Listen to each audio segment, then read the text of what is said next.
Well, next up we have Louisiana Lafayette, and I think they win the Sun Belt. They had a really good season last year, and they didn't lose a lot. And their coach, I can't put it on my finger. I tried to look up where he was from. Mark Hutchbeth. Where do you know where he came from? Was it Tulsa that he came from?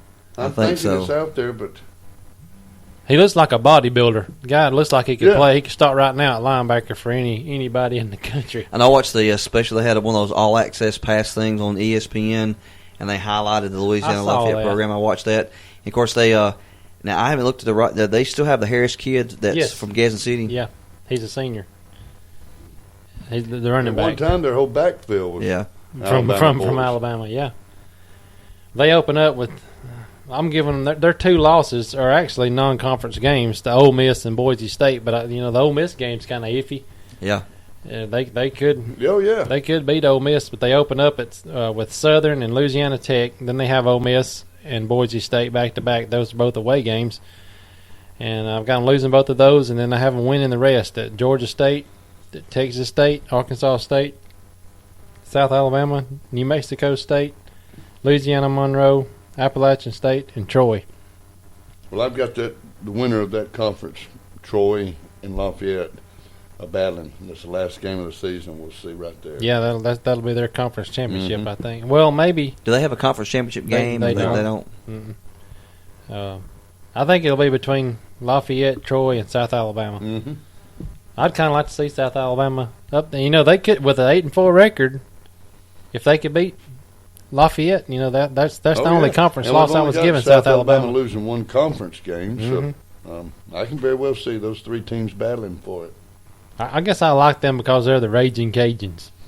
I don't know. I've always liked the Raging Cajuns. I don't know. Well, I know they gave Alabama fits. I mean, that wasn't. They beat us, didn't they? During the 6 years. I don't think they did. That was Monroe. Yeah, Monroe. Monroe beat us. That's right. And then Monroe had a good year that year. They upset a few teams. What is it with these Louisiana teams beating these teams from from Alabama? Monroe or Lafayette or Louisiana Tech. Yeah, it just shows where all the talent is in Louisiana. Exactly. Yeah, you're right. You can't get them all at LSU, so these other schools, even Tulane, all these schools. Yeah. They'll, if you don't watch out, like we was talking last week, in the Andre Smith year, when he didn't get to play against Tulane, we had a close game with them, and we just barely beat them. We couldn't block them. Yeah. Then we have, lastly, for the Sun Belt, we have Louisiana Monroe. I have them going 2-10, winning against Texas State and New Mexico State. They could open up with a win. They play Wake Forest. I think they'll beat Wake Forest. Oh. Wake Forest didn't use in the basketball. So, I think Wake Forest is weak. Now, this doesn't involve this year, but I saw where Alabama has scheduled to play Louisiana Monroe, I think 2017 or 2018.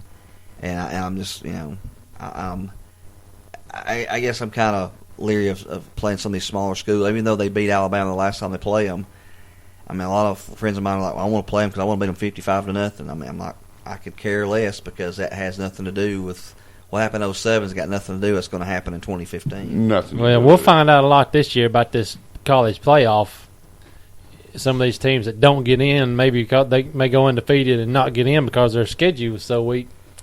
People are going to start rooting out these little schools and playing bigger. Well, what were we talking about earlier? Ohio State's paying some. We'll get to come play. We'll get to that in just a minute. Let's talk about Monroe, and then we'll get to that. They open up with Wake Forest. Then they have Idaho at LSU. Ooh. Then they're open. Then they have Troy, Arkansas State at Kentucky. Then they have Texas State. I'm giving them a win there. At Texas A&M, Appalachian State, Louisiana Lafayette. Then I got them winning against New Mexico State, and then they close the season at Georgia Southern. I've got them at 7-5. I've got them at 2-10. Well, I have a couple of question marks there too. But some of these teams, I'm just giving them some wins because they're going to beat each other up within their conference. Yeah. I mean, so the parities. I think you got three good teams, and the rest of them are on the fence. They may have the toughest schedule in that conference, having to at LSU, at Texas A&M, and at Kentucky. Mm-hmm. And Kentucky's going to be better this year, I think. No, I believe they will. They might. If they could get their basketball team out there on the football field, that might help them a little bit. That Randall kid that played center for them was unbelievable. I'll tell you. You know, there was reports Monday night for former player Rex Chapman. Yeah, he was tweeting. He killed himself. I was kind of hoping. I saw a pattern here. I thought if Calipari goes to the Lakers, and Kentucky goes after Billy Donovan for Florida, could Florida go after Anthony Grant at Alabama? I was like, I could see that pattern happening, but because they still, and I know some friends that are Florida fans and that live in Florida. There's still a high regard for Anthony Grant in Gainesville. I'm sure Alabama would be glad to.